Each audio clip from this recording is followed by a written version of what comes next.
Bon, alors Lucas, qu'est-ce qui ne t'a pas plu dans les propos de Nicolas Scandale? Je te rappelle quand même qu'il t'a menacé, il le dit lui-même dans l'interview, il dit je m'en fous de menacer ouvertement. Oui, c'est une menace. Si je croise Zakouri, où il a dit le barbu là, si je croise Barbichette, je lui fracasse la gueule. Ouais, ça me fait un peu rire parce que Monsieur Scandale, qui porte très bien son nom puisqu'il fait des scandales, il crie, il aboie. C'est quelqu'un qui aboie beaucoup. Il sait très bien que quand je suis à Paris, je vois Mallory, je vois Joya, son pote, je les ai vus, j'ai fait des soirées avec eux. Il savait très bien où j'étais. S'il avait vraiment envie de me casser la gueule et s'il avait vraiment envie d'arranger ses comptes avec moi, il avait juste à se déplacer à l'endroit où j'étais. Surtout que j'ai vécu quand même 1 an sur Paris, donc il pouvait vraiment me trouver en fait. Qu'est-ce que tu veux dire par là, Lucas? Tu veux dire que ce ne sont que des mots? Je pense qu'il a été un peu énervé par rapport à ce que j'ai pu dire et ce que je peux comprendre aussi. Je suis pas quelqu'un qui est insensible aux choses que j'ai pu dire, puisque moi, ça m'aurait peut-être énervé aussi. Après, parler pour parler sans agir, c'est un peu facile. C'est comme les critiques physiques, c'est facile. À un moment donné, il faut savoir mettre en œuvre ce que tu dis. Alors, qu'est-ce que tu as dit? On a besoin d'un petit rafraîchissement de neurones, Lucas.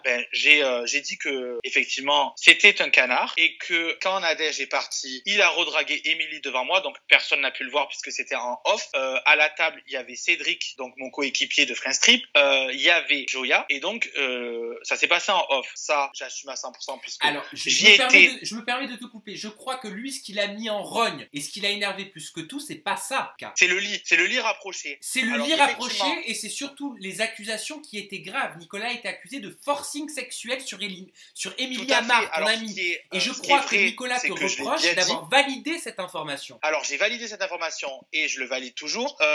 C'est-à-dire que oui, effectivement, je l'ai dit. J'assume ce que je dis. Je suis quelqu'un, quand je parle pas pour rien. Donc effectivement, j'assume. Je l'ai dit. Après, effectivement, comme j'ai dit sur Twitter, je n'étais pas là. T'as dit qu'il l'avait forcé sexuellement? Alors, j'ai dit qu'il avait demandé de coucher avec Émilie. Alors attends, parce qu'il y a une différence. Je me fais pas l'avocat du diable du tout. Mais les mots, c'est très important. Il y a une différence entre il a demandé personne à coucher. Mais après, il a insisté. Il était insistant. Donc c'est comme un forcing. Même s'ils n'ont pas couché ensemble, c'est comme un forcing quand tu demandes allez, vas-y, on fait l'amour bébé, qu'ils sont plus ensemble. Et il colle son lit au lit d'Émilie. Alors effectivement, je vais dire quelque chose. Je n'étais pas là. Je ne l'ai pas vu. Mais Émilie me l'a répété. D'autres personnes dans la maison me l'ont répété. Alors est-ce que je fais un peu le téléphone arabe et je répète ce qui m'a été dit, ou est-ce que je l'ai vu? Donc effectivement, je l'ai pas vu. Je répète ce que j'ai entendu. Émilie me l'a dit. D'autres personnes me l'ont dit. Alors on va pas rentrer dans les détails. Pas citer des noms.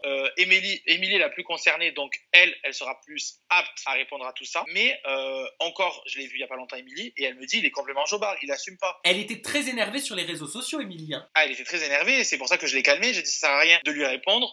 De toute façon, quelqu'un qui a tort a souvent tendance à aboyer et à vouloir riposter. Donc maintenant, tu as tort, tu ripostes, ok, pas de souci. Tu penses que voilà, c'est comme ça. Mais attention à ce que tu dis, Lucas, parce que si tu tiens à ton visage et à tes chirurgies esthétiques que tu as faites récemment, dont on va parler dans quelques instants, il vaudrait mieux pas que Nicolas te tombe dessus. Non, mais après Nicolas il fait de la boxe, je fais de la boxe, ok, pas de souci. S'il veut, on va sur un ring, on verra. Moi, je pense que c'est une histoire qui date de Mathusalem. Il faut arrêter un peu la connerie. C'est passé, c'est révolu. Pour moi, j'ai tiré un trait sur cette histoire. Friendstrip, ça date, je sais pas, peut-être 2 ans maintenant, 1 an et demi, 2 ans. Enfin, je sais pas. C'est bon, moi j'ai passé le cap. Après, lui, il reste accroché à ça.